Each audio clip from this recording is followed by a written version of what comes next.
Alright, so this is a one-bedroom unit with balcony or patio, 41 square meters.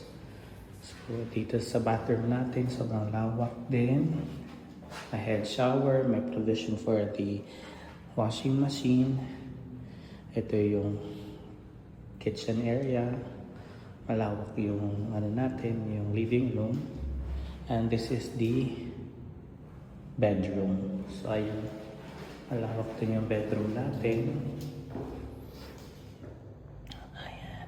So kung gusto mo ng unit na one bedroom na garden level, so nasa 7th floor lang ito, which is andito rin yung garden level natin.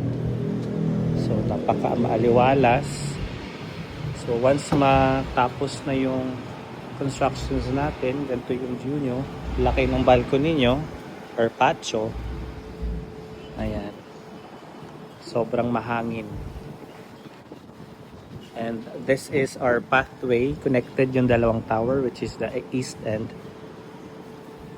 and west tower. So ayan. So if you're interested in viewing, just let me know. Just message me here.